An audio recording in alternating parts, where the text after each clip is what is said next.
a lot of people think about like cash runway, but actually what matters more, and at least in his view, why companies failed, was that you run out of emotional runway, and you usually run out of emotional runway before you run out of cash runway.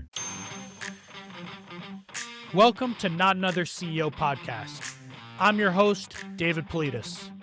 Every week, we talk to inspiring leaders and get the true stories, the ups and downs, the lessons learned, and come away with actionable advice for our own journeys.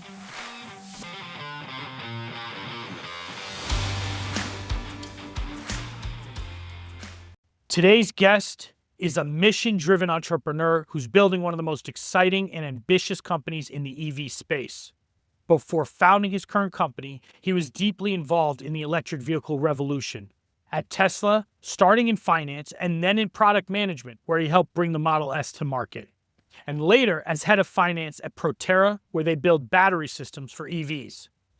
In 2021, he co-founded Lightship, a company that's redefining the future of RVs with the first all-electric, aerodynamic, battery-powered travel trailer designed from the ground up.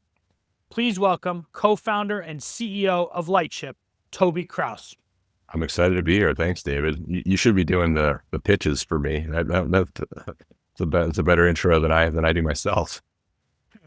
Well, I'm really happy to have you here. I'm happy that Nick made the introduction. And we'll jump right into it. So first question, what is the one thing that you've done, big or small, that's had the biggest impact and you do again if you're CEO of another company in the future? Yeah. This is a funny one. I would say it is hiring a co-founder coach. I did this probably, I should say my co-founder and I did this in our first week of getting together. And I'll tell you, one of the great boons of Lightship is the relationship I have with my co-founder, Ben. And I think that has a lot to do with sort of investing in that relationship. I mean, there's a lot to it, but pulling in that coach has been, her name's Natalie, has been just wonderful experience. And yeah, I would do it again and again. So you literally did that right off the bat. Yeah. I mean, maybe to even back up and sort of like re-answer the question a little bit, like just having a co-founder is extremely important, and then investing in the relationship. But yeah, it was right at the beginning. We kind of it was like an investor who sort of recommended it, and we were like, okay, like we don't know what we're doing here. Like we're gonna follow the playbook, and we did it, and it was Wow. the best. I think it's the best decision we made. And how does that work? So this is actually you're the first person who's answered. I've had many people say coaches, therapists, like in this answer, but you're the first person who's actually said for both co-found, right? And I just want to understand, like, does that mean you work with her in the session together? Yeah, exactly. I mean, it's kind of like couples counseling, but for a co-founder. I think often what happens in a lot of coaches are sort of used to is and probably a lot of like couples counselors is like you see them because something's not going well, and I think it's maybe a little less common to do it proactively. That's what I'm saying. Exactly. Yeah, but that is what it is. It's couples counseling for co-founders. Wow. And yeah, it's fun. And so just very tactically, how often do you meet with Natalie? And we still see her today, so to this day. So it's 4 years in, and it's sort of ebbed and flowed, but yeah, I'd say like every 2 to 3 weeks is generally what we do, and then we've also brought her in to do other things too, like do sort of like more of like group work with our leadership team, but our sort of regular cadence for Ben and I is every couple weeks. I love that. One of the things someone said to me in one of these interviews, they said, every professional athlete has a coach. Like, why would we think as CEOs, as founders, as leaders that you wouldn't want or need that? And I had never heard it put that way. And actually, when it's put that way, you're kind of like, yeah. And actually, a lot of times the coaches weren't as good athletes as the people they're coaching in some case, because sometimes when I started, I was like, oh, they're a coach. but they never built a company. They never got to some scale. And then you kind of realize it's not exactly directly tied to that, but having that coach. So I have become more and more like I push that more and more for founders that I talk to, because I think it is like a therapist, which I know people also have and need, but it's to the business, and this I love because it's the first time, but I like that concept because I have a lot of questions about you and Ben and how you met each other and everything. But for me, that's one of the biggest things that I hear from founders is the challenge with co-founders. And if that relationship is not working, it cascades all the way down, like through the entire org. Yeah, absolutely. And I think what's unique about having a co-founder coach, or I guess, speaking for myself personally, over the course of my career, what I've found is the most difficult relationships are sort of peer relationships, at least for me. So, relationship with my manager, relationship with somebody who reports to me, those have been a little bit easier. Like I'm trying to impress my manager. I'm trying to work hard. Like I think I have, developed good rapport with people who work for me, and I kind of like know how to do that. Peer relationships, man, are so weird. And I'm a competitive person. I think what typically has happened and has, created some like tension is my competitive, like sort of the worst competitive instincts come out. And it wasn't guaranteed that, me having a co-founder, on the one hand, like having a co-founder, for me was an absolute necessity in terms of being successful and doing what I'm doing.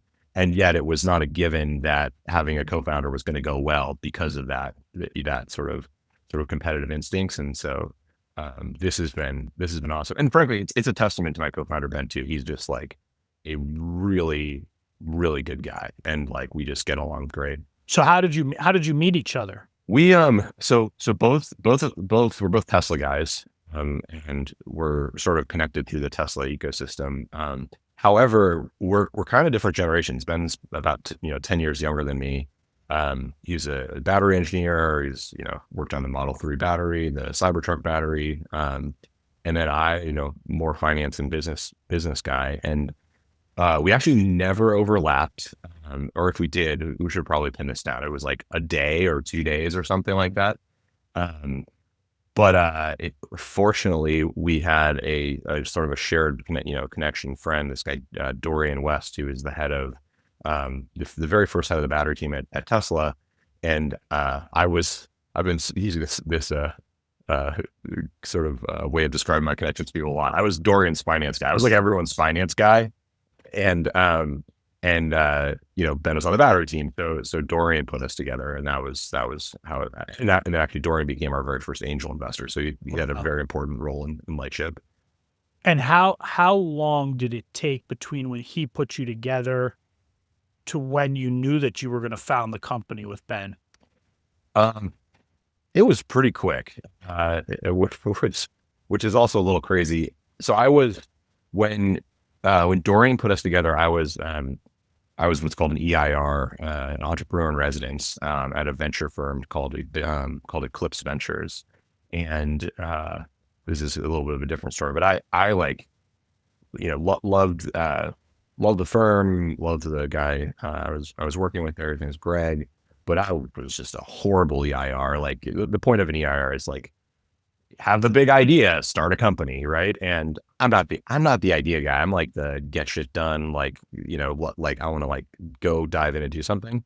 So I was cheating, and I was just spending all my time networking. That was how I was doing the EIR thing. And then Ben was like actively looking for a co-founder. He had the idea, which would ultimately become Lightship. He quit Tesla. He'd gone on a 6,000-mile road trip through the American West and in an RV. And he came back and was like, I want to start, America's first all electric RV manufacturer. So that is what brought us together. And then I think I was just so eager to jump into something. I should say, when we first met, I really liked Ben, but I was actually pretty darn skeptical of the idea. But I had nothing but time, so we spent a lot of time together. This is during the pandemic, and so it was just Oh, like, right, right. In person? In person? no, he was in California. I was in Colorado. I'd lived in the Bay Area for more than 10 years when I was at Tesla, but um, right before the pandemic, had moved my family back to Colorado basically when I had kids, and so we met in different states, and we spent, it was actually probably only Wow. about 3 weeks together. It's like co-founder dating on a Zoom call. Yeah, I think the co-founder relationship is, um, it's so important. So many things can go wrong, and finding that right person, I guess also because sounds like you trusted the investor, the common connection, and that probably helped a lot in just getting past some of those like hurdles of this is someone that I would want to work with, someone I can trust, Yeah, all of that. yeah. I mean, another sort of lucky thing happened. It felt it was rough at the time, but it turned out to be lucky, which was Ben had recent. This is I'll try to tell a concise version of the story. So we met. We co-founder dated for 3 weeks. Um, we had this idea to make America's first all electric RV manufacturer. We were going to demo or sort of like show for ourselves the problem of towing, a towable RV with an electric vehicle, to like show ourselves that it was a real problem that needed to be solved. And at that time, we kind of set up a pitch with the firm I was at to raise money. And so we thought it'd be this really fun story. Like, we're going to road trip from Colorado to California to do the pitch. And halfway through the road trip, I got a call from the partner, and he said the pitch is canceled. And the reason it got canceled was because Ben had they had a relationship with a individual on the team there, and it had gone poor, and it had gone poorly. Like, nothing ultimately would, nothing really bad happened, but it was, I was within 3 weeks of, getting to know Ben, and I heard this story, and it's like this like combination of extreme disappointment because the pitch that was going to fund the company gets canceled, and then I'm like, what the hell, like, what in the world happened, Ben? Like, what the fuck did you like do? And so and this was halfway through a road trip. By the way, so the thing, we learned sort of technically as far as the problem is when you're towing an RV with an electric vehicle, the sort of Cliff Notes is it sucks because you have to stop and charge every like 90 miles. So, Right. so what was supposed to be an 18-hour road trip became a 40-hour road trip. So Ben and I were 20 hours into a 40-hour road trip when this all happens. It had rendered the whole point of the trip to be pointless. So now I had 20 hours in the car with Ben. And so getting back to where I started, though, what was lucky about this is it forced us to have some real hard conversations real early because Wow. we were just sort of like what, like, I mean, I'm probably paraphrasing, but it was just like, what the fuck happened then? Like, what in the world? And he was, we got deep, and But I think that's what you need to do. I think, and if you're not forced into it, yeah, I think that it's it's what most people are scared to have those deep conversations. I think, just like when you get married. By the way, let's be honest. Like, most people get married without ever having that yeah, deep conversation, and that's what leads to divorce. yeah, exactly, yeah. We didn't get the money, which was the purpose, but we forged a bond, and that ultimately is probably more important than the money. We got the money later, so. I love that. Well, so let's talk about the money. So you've raised, I think, 60 million. Yeah, right around 60. Yeah. So, can you talk me through kind of, as you just mentioned, this beginning part of the journey? How did you go out and raise that money? It's in the middle of COVID, right? Or I guess towards the end of COVID Yeah. kind of Mhm. period. And what was that process like? Was that very easy? Was that an easy thing to do for you guys because of your connections and background and everything? No, I wouldn't say it was easy. It was only easy when compared to the challenges of fundraising, as we went further and further along in our history, but it sort of started hard and then got more and more hard. But so the earliest fundraise, we were really lucky to get a seed round together with an investor named Andrew Beebe at Obvious Ventures, who is just an awesome guy, really good investor. I had known him from my time at Proterra. He was a small investor in Proterra, and he was the first guy to really believe in us and what we were building. It was still hard. I mean, he is an astute investor, and we had a PowerPoint deck and the two of us and not much else. So it took some work, but that was kind of the first milestone. And then we've since done two more capital raises, and like I said, like each one was, I think, harder than the last. Why is it getting harder? It's really funny because our business is, like everyone says their business is crushing it and we're, going to the moon or whatever. And I believe that. But I think objectively, every round we did, we were, we did and are continuing to make an incredible amount of progress. So it's like, you'd think it should get easier, because it was two guys in a PowerPoint deck. And then the next round was, a real team, a good team, and, some real technology. And then the next round was like a product and a really awesome team and a ton of commercial traction. And what I think is happening is, or this is my own sort of like education of the venture capital process. And the reality is that, maybe a little jaded, everyone thinks venture capital is like a way of funding startups, and that's kind of true. But the expression I use with someone is like, I feel like venture capital is like Liam Neeson in one of those movies where like, I have a very, what's his quote? It's like, I have a very specific set of skills.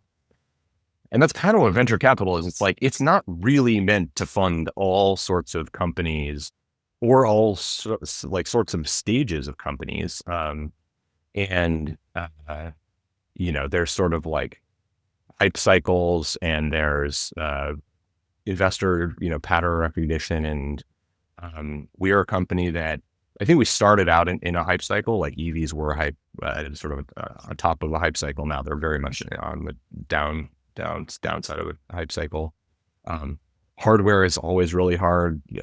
As far as I can tell, the venture capital model is totally, you can sort of see it. It like comes out of software, deep tech, and some of this stuff is like getting a lot of airtime now, but it's more often than not, it's sort of like some kind of hardware that's attached to software and like AI and has some sort of like growth hack.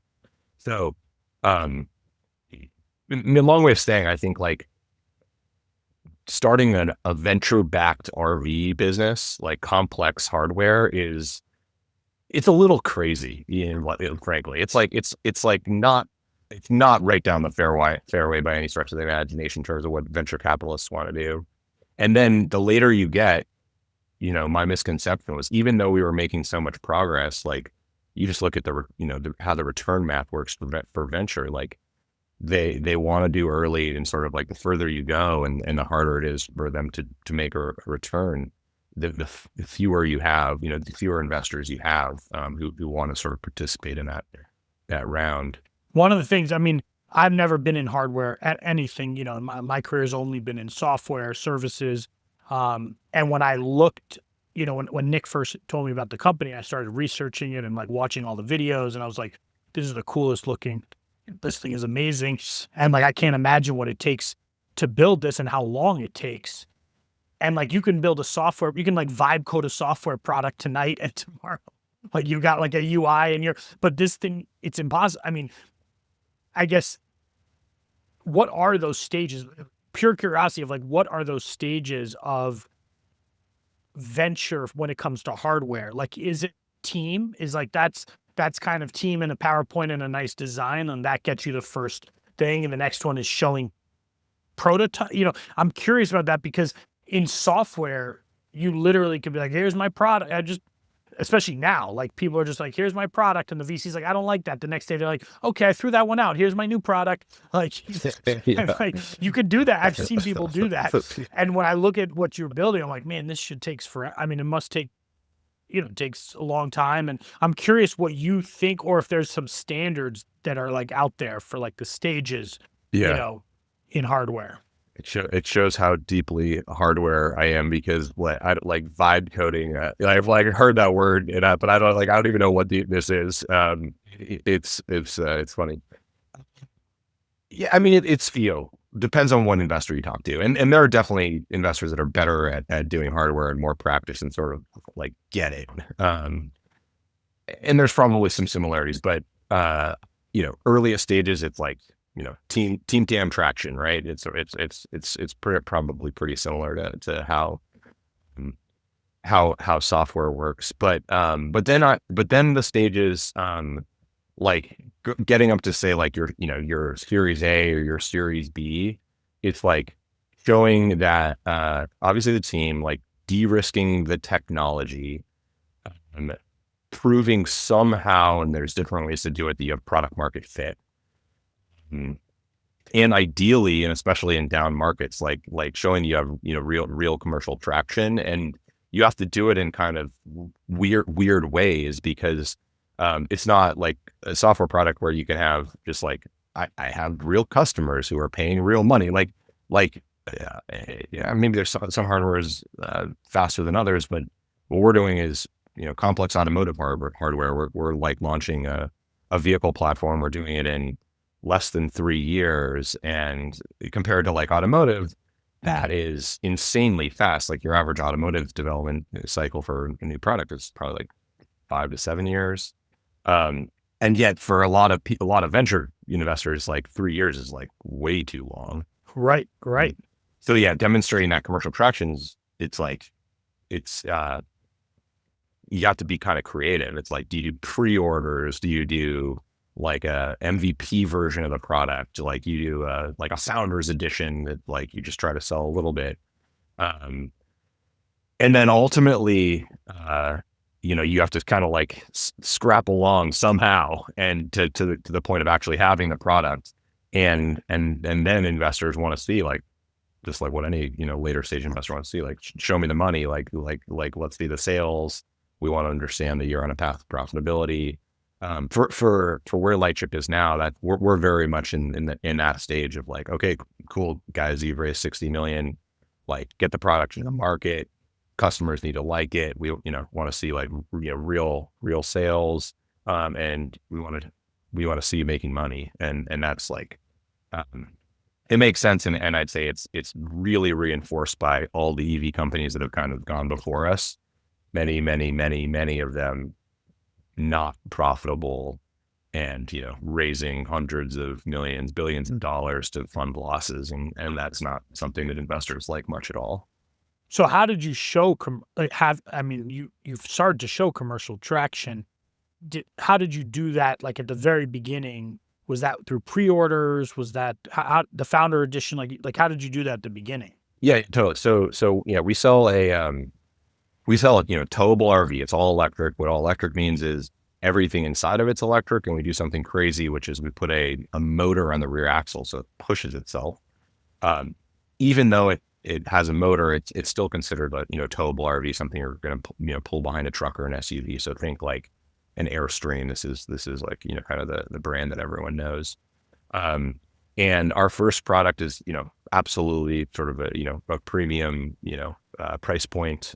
I think of it as kind of like the mainstream premium. You can spend a lot of money on an RV. This is for the first segment where there's quite a bit of volume. And our product, we have a few configurations, but the average selling price is around like $165,000. It's an expensive product. Um, How much does an Airstream? I don't even know how much does an Airstream. s- uh, Basically the same. Got We kind of price right on top of Airstream, maybe, maybe at a like a slight premium if you kind of compare like apples to apples. But um, yeah, and so that all, and one was even harder, right? So it's like, okay, cool. So you're going to sell something that's like close to a couple $100,000, right? Like, people aren't going to like give you $200,000 or, $165,000, like sight unseen because you have a PowerPoint presentation, or some renders. And so what we did is the first 2 years, we spent making a concept vehicle or a show vehicle. So it was like a real physical demonstration of what the product was, but not fully engineered and not sort of like ready to go into production. Um, and we used that to, we launched at South by Southwest, and we used that to then get a bunch of reservations. And on the sort of backs of that, we got a ton of reservations, fortunately. And that was how we then capitalized the business to go out and do the next chapter, which was, okay, actually go out and develop the product, set up a factory, set up a supply chain, and we're kind of like at the end of that chapter. They paid for the reservations. They pay just a small amount. So it was, $500 refundable. We this is really, kind of like a show attraction. So we wanted to get a list of the people who really intended to buy this product, but we didn't need, nor would we have expected them to pay in full for the product. Right, right. And then is it something, I mean, do you sell this now on an ongoing basis? Is it sold, I don't know, online? Yeah. Someone selling, like you have a sales team, or how does that work? We have a small but mighty sales team.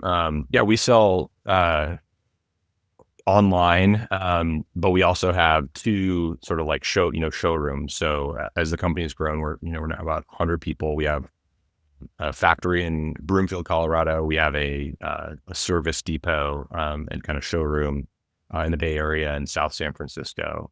And so, and we're a D2C business. So we're not trying to sell through dealers. This is kind of more like the Tesla model. And so what we find is, the order may happen on our website, but behind that and through the hard work of our, sales and marketing team, and honestly, like this point, because we're a small business, like everybody, we're, bringing customers in to see the vehicle, meet the team, like that. We, as the team and our, the company is sort of like a sales piece for these sort of like earliest customers. And that's kind of what closes the sales, people getting to know us, people seeing the product. At this point, we now have, several full vehicles built, sort of like demonstration vehicles, and so they can come and see it. Very cool. So you mentioned the 100 people that you have, or close to 100 people that you have. Um, what is it that you look for when you're interviewing to bring people? This is like a ballsy project, right? This is like a pretty crazy thing. And from an engineering, again, I know nothing about building hardware, but when you look at it and you watch the videos, you're like, wow, the engineering on this thing, and the electric elements of it and everything, it's crazy. Like when you go out to get people, what is it that you're looking for, for someone who's going to come join Lightship? Yeah. This too was, I'd say, like a learning process. And I'll say Ben and I, obviously we want awesome people, really smart people, like, people who are, culture, not just culture fits, but culture adds, like, these are really important things. And I think we're really proud of the company and the culture and the, technical aptitude of the folks that we have. But we've also established an interview process that sort of like, I think, works well. And, we have folks, that are a part of that process that are making sure that we're hiring, really smart people, really, capable people, really, people who will thrive with, in our values and have, really high levels of ownership. That's all sort of happening. So for me, my job or what I believe is, my role in the interview process is asking the why question. And this, like I was saying, was something I kind of evolved to learn. Like I wasn't always asking this question. In the very early days, I was interviewing everybody. And as we were growing really quickly, had sort of stopped interviewing everybody. And that was a mistake. And now Ben and I have sort of rejoined the interview process. And when I'm interviewing somebody, the sort of like one question I ask, or what I say is like, I'm here to answer your questions, and I have a hidden agenda, but it's not going to be that hidden. My hidden agenda is I want to know why you want to work here. And the reason I ask that question is because over the 4 years we've been doing this, what I've learned is there is a very common failure mode for people who either don't perform well when they're here, or they decide they don't want to be here. And what that failure mode is, there's like sort of different aspects to it. I don't want to generalize everything, but the sort of like most common theme is they didn't have a good reason for wanting to work here. And why that matters is we're crazy. All the things you said, this is like an ambitious, crazy, stupid, insane hardware company.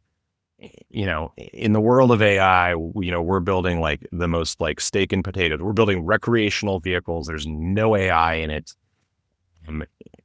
And it's not defense tech. Like it's not the thing that's hot right now. And yet we're still thriving, but it means it's going to be hard, and there's going to be bad days.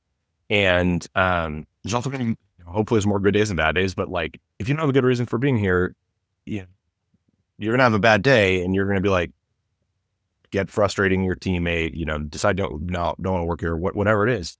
That doesn't work.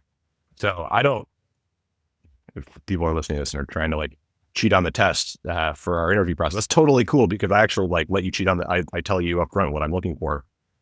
What I'm looking for is there's not a right answer. It's not like everyone has to have the same reason for being here. I just want people to have an authentic reason for being here. And I guess at some level I just have to believe it. And for folks that do, they do really well here. And I think it's a really cool place. I love that. I was actually at a VC's office earlier today, and we were having a conversation about early stage investing and everything. And I told him, I said, understanding a founder's why has increasingly for me become the only thing that really, almost the only thing that matters, and when you say it like that, you start to think like, if someone doesn't have a good, especially when it's hard, when the job is hard and you face a lot of challenges, and like a founder, yeah, if you don't have like a real good, deep down, like deep seated reason to be there, you won't make it. You just won't make it through all the challenging times. And I was saying to them, I think actually for early stage, it almost doesn't matter what the product is. It almost doesn't, it's like at some case, it's like, what's that founder's why? And is it really authentic and real and strong enough? And if it is, they'll probably figure out the rest, the things along the way. Yeah, totally. I had a mentor before I attempted to start a company it was the quote. He introduced the concept of emotional runway, which was basically like, a lot of people think about like cash runway, but actually what matters more, and at least in his view, why companies failed, was that you run out of emotional runway, and you usually run out of emotional runway before you run out of cash runway. That's a good, that's a good one. I never heard that, actually. That's a good, and it's kind of on an individual basis and on a collective. You could make an argument, on a collective basis as well. Yeah, totally. I mean, I think about that one a lot, and it is true. Maintaining your cash runway is also hard. Don't want to discount that as a challenge, but what do you think? As you set out to start this company, what did you expect would be hard, but actually turned out to be easy? Yeah, it's a good question.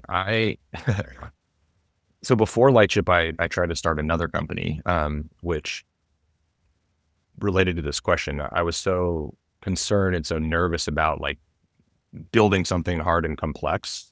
I thought that was going to be the hardest thing, and it becomes very limiting, especially when you're not an engineer. So the company I started was a fitness company. It was actually pretty fun. I worked on it with a really good friend, and we did okay, but uh, it wasn't the right company for me, and it sort of didn't go anywhere. Um, and so coming to Lightship, I thought the hardest thing, again, I thought the hardest thing was going to be like the technology.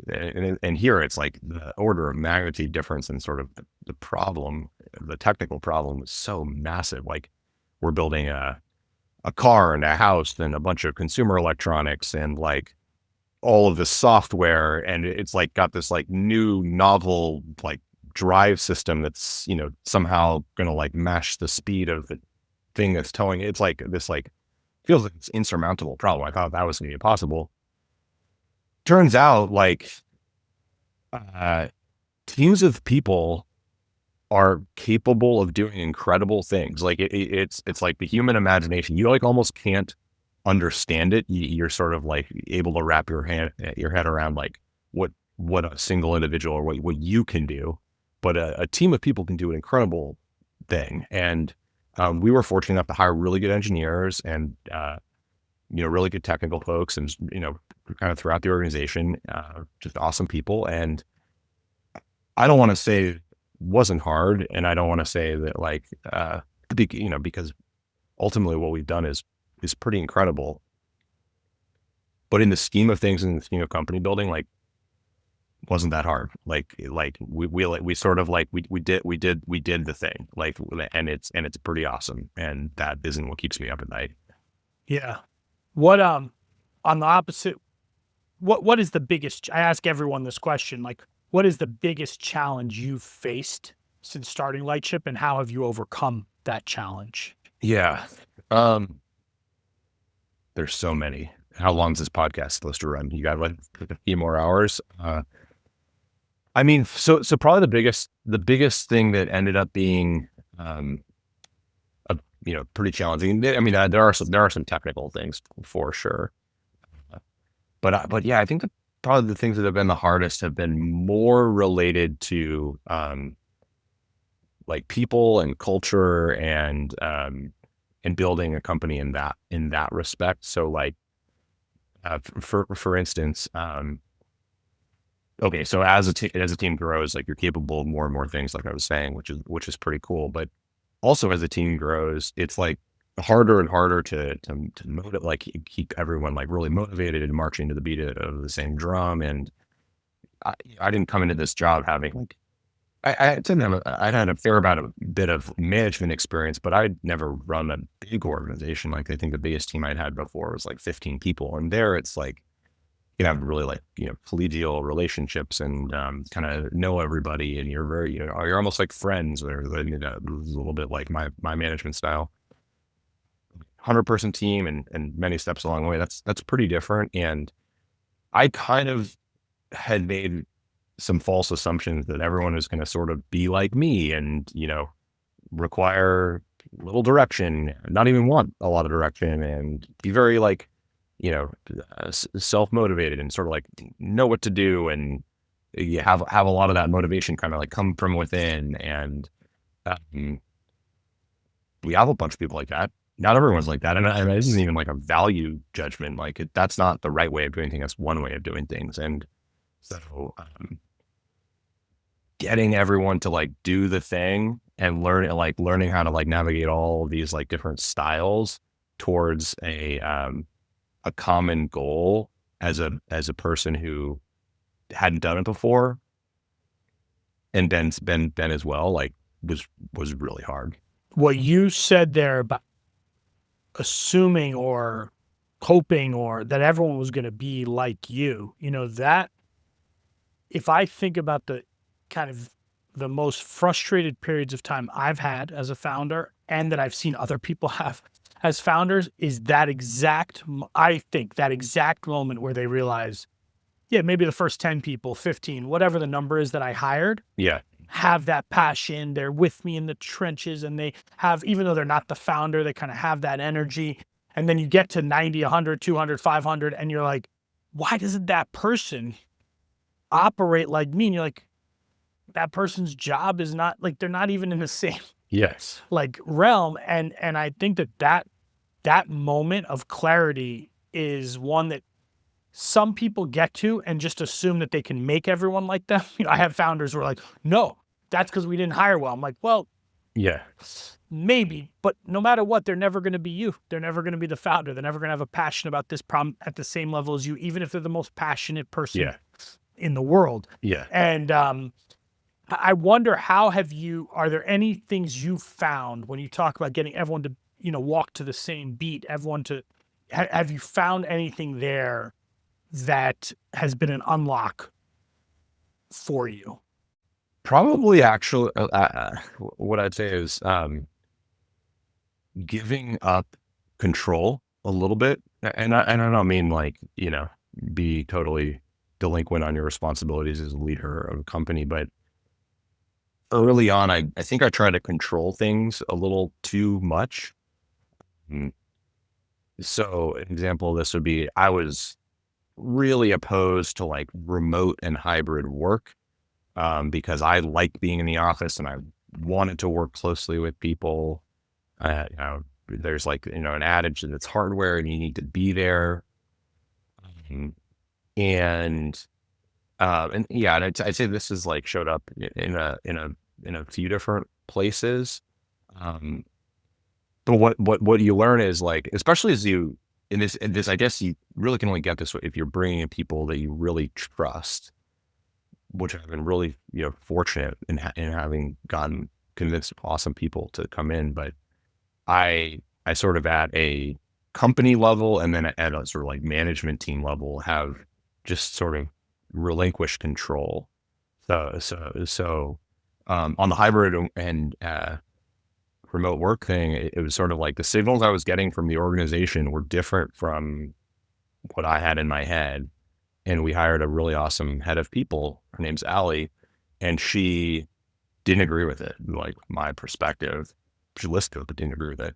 And, um, and eventually, I guess like she won that battle, like that won that argument. And, or she convinced me, and I, kind of like let that one go. And it's like unequivocally better. Like, it's just like, I think that it works better, her way of doing it. Um, and then this happens like kind of like on micro level. It's like a meeting I own or like a piece of work that, I want to like dive in. I want to do the thing. I want to have like ownership over the thing, but like, I'm good at some things and I'm not as good at other things. Like the way that I ran our team stand up every Monday was like my way of doing it was a little like casual and, whatever. And like, again, after this Allie again, she was sort of like, we need more structure. Let's follow a format. Let's put together slides. I'm like, slides. Like, she's like, I want to record it so people can listen to it later. I'm like, I want it to be like, I don't even know what I was grumpy about. Like, I don't want it. I don't want to record it, but it's just like, she was better. She's better at setting that up. And then the meeting is better. And yeah. I guess the shorter answer is like, Giving ownership to other people. yeah, that's actually, but you're describing it better. It's like giving ownership to other people. That was the cheat code, right? Like, particularly when you are not sort of like the expert. Like, don't assume you're the expert at everything. Like, some people are actually better than you at a lot of things. Yeah. So on Lightship, last question, then I want to transition to your background for a couple minutes. But for Lightship, where are you in 2028, 3 years from today? What does the company look like? The product, where are we? We are a kick-ass, profitable company shipping just a shitload of RVs, I think, in 3 years. Now is a really cool moment because we're just starting production. We're just, getting first vehicles out in the field. We're getting to see customer reactions. The product is honestly even cooler than I thought it was going to be, and getting to see like all the iteration, it's like, it was cool, but not everything worked. And now it's like, what's coming down the line now is just like freaking awesome. So that's a really cool moment. And honestly, it's hard to look a month, 6 months, a year. So this is like a academic question a little bit, but no, absolutely. Like 3 years, it's like, I want to be from like, we're shipping our first units to like, we're shipping a lot of these things. And I'm a recovering finance guy. And I think this is so important to the sector we're working on and building a business off just period. But we got to be profitable. The reason we in particular have to be profitable is because we're a hardware manufacturer. We're not super capital intensive, but we're a little capital intensive. I've said this many times now. It's like, we're not AI. Like, we're not going to get that big free money. So we got to secure our own destiny. And there's a lot of things in our favor. The RFE market is more profitable than typical automotive. You can be profitable as a manufacturer at a pretty small scale. So there's a lot going for us that help us, but we got to do it. We got to be a profitable company. And then I know you didn't ask this question. Over 5-10 years, like where we want to be is we really think of ourselves as a sustainable travel company. Like even beyond just the vehicle, there's so much that is sort of beloved in the pastime of camping and RVing, and yet there's so much to be solved. There's so much opportunity there. So in the long arc, we are not just a vehicle manufacturer. We're a sustainable travel company. I love that. Feels like a lot of greenfield there to go for a long time. Yeah, there's in our industry, it's in particular, like there's so much to do with the product, but RVs fundamentally get used like 2 or 3 weeks a year. And, you don't need to be a genius to think about business models where you have that level of utilization. Like, what should you do about that? Like, what types of businesses have been made and have been super successful to deal with that problem? Awesome. All right, about you. So where are you from originally? I grew up in Boulder, Colorado. And when you think about your career, was there your childhood, actually, let's go all the way to the beginning. Yeah. Did you know that you wanted to be an entrepreneur one day? Did you grow up around entrepreneurs? Were you always a leader? Like in your childhood, was there something there that you could have guessed that this is where you'd end up? Nope. I was always kind of like a pain in the butt and like wanted to be in charge, sort of thing. But I didn't know what entrepreneurship was.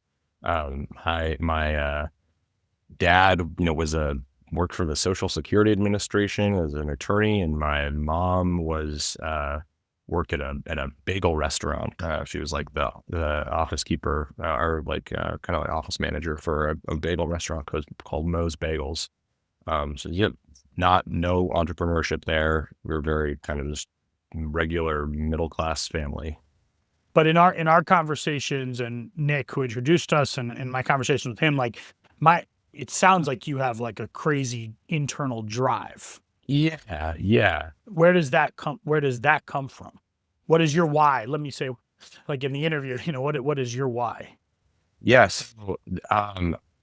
The funny but honest answer is I don't know. My entire life I've always had a really strong sort of like internal motivation. Like it comes from somewhere inside me. It was not my parents leaning on me. It was not like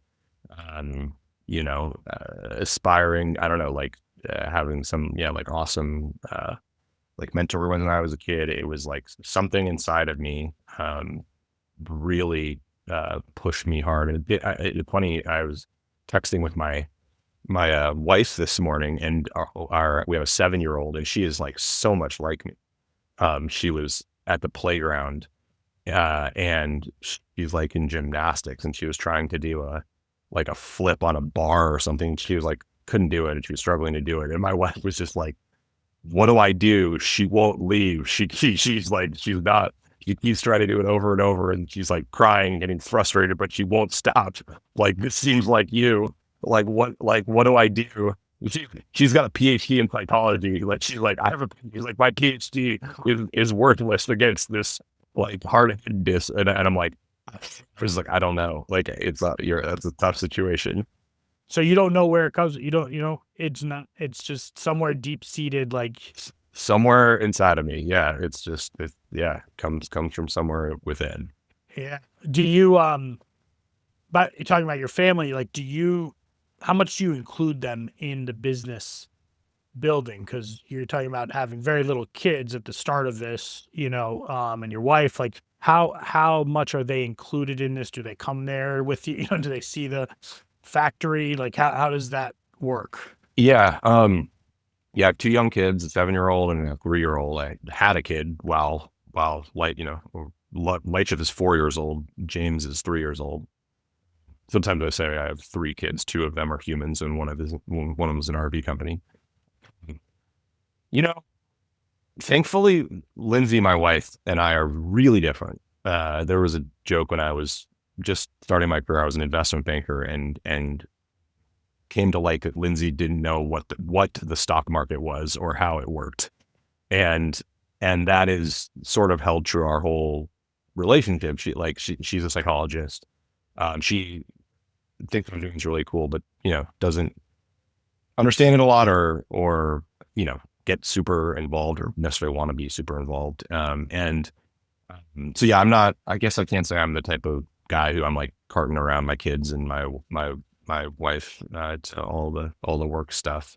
I'm speaking to you from San Francisco right now, and I live in Colorado. I'm out here for a few days, and I did actually bring them for this trip, but that's not common. And how do you handle that? I hate the term, but work-life balance, or how do you handle that sacrifice? Because back to the point, building any company is very difficult. This company sounds even more complex. Like, how do you handle that? Is that something? Do you think there is work-life balance? Let me ask you kind of that question.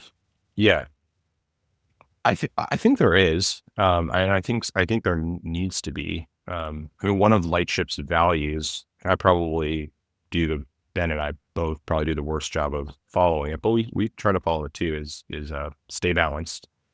We are a recreational vehicle company, right? Like we have to do that. Good value. I know I've never heard it. Yeah, It's a good value. it came a little bit out of Tesla. Like we loved so much about Tesla and some of like the greatness that Tesla was able to achieve. And this is not an uncommon thing you'll hear, but I mean, the culture was a grind. Like people burned out, and there was like too much. And so here we're trying to, as best we can, recreate some of like the awesomeness of like the technology and the drive, but not some of the other stuff. So yeah, I would say for me, I'm not great at this. And if you ask my wife, she'd probably have a different view, but it has definitely been necessary to find balance between work and my family, and really try to invest. I will always get drawn to work. That's like easy to do. So I have to really focus on investing and focus and spending time with my family. It's not hard to do because I love them, um, but it still takes intention. And what I would say is like that actually makes me better at work. Like some of the hardships that I'm sure have been discussed a lot, on this. Like I wouldn't be able to like sort of handle that without having kind of like a strong other thing in my life, which is my family. Now the sort of place where the balance falls apart and where you might say work life balance kind of breaks down, what I have found sadly is I basically have time for work and my family and exercising 3 times a week and nothing more. I have no hobbies.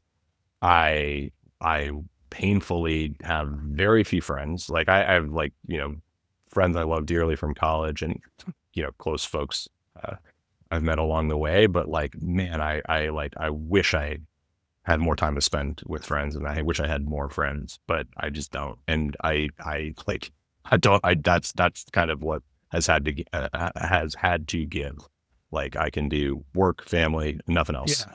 That's why I asked that question, because I think I talked to too many early stage founders who I think just don't that what you just said is the reality. Even the fact you get to go to the gym is like, some founders who it's like I have my work, a little bit of my family, and I don't even take care of myself. I hear that a Yeah. lot, and I think that when you're going down this path, you really have to be aware of what you're walking into, and it's not for like, a year, Yes. for Yeah. many years. It's actually the emotional runway that you talked about, or that the person said. It's really like, how far do you have of that, because that's what runs out. Yeah. Yeah. No, 100%. Yeah. And it wasn't like I innately knew this like I learned, it's like if we'd done this a few years ago, I would have not known that I needed to do that, like force that level of balance with respect to my family. If we talked 6 years ago, I would have not known that I had to force that level of balance with exercise. And now I've learned those things, and I know that like I am a way higher functioning person and member of the team, leader of Lightship, because I have the balance with family, because I am taking care of myself. And yeah, that's sort of where I'm involved too. So last question, knowing everything that you know today, all the experiences you've had across your whole career, what is the one piece of advice you would go back and give yourself before you started your first job ever in investment banking? I thought about this one a little bit from listening to your other shows. This is a bad answer. I think I would tell myself nothing. Like I would maybe give it a little affirmation, like you're gonna be good. So my previous self knows that my future self isn't whatever, dead. But I don't know. It's it's not saying I made a bajillion mistakes. Like I hated investment banking, but I wouldn't go back and advise myself not to do investment banking. I don't. I feel like everything I've done, including the things I did poorly and the mistakes I made, I don't think I would change it. Um, I, I think it sort of led me to where I am. Like banking sucked, but it was what got me a job at Tesla. Tesla was an incredible experience, but it was insanely stressful. Uh, and it created a network, allowed me to start a company and hire great people and know what I didn't want to do later on. And yeah, so anyway, boring answer, but I'd say I don't think I would say a thing. I would just say keep on trucking, baby Toby. Well, Toby, thank you for doing this with me. I can't tell you how much I appreciate the transparency and sharing these lessons. And this is why I do this show, literally, is for conversations like this. So thank you very much for doing this. Yeah, happy to do it. This is a fun one. Awesome. Well, anyone who's listening, I hope you enjoyed. There's a lot to take away from this episode. Please share it with your networks, and we will see you for the next episode of Not Another CEO Podcast. That's a wrap for this week's episode of Not Another CEO Podcast. Thanks for joining. For show notes and more, please visit notanotherceopodcast.com. We'll see you next week.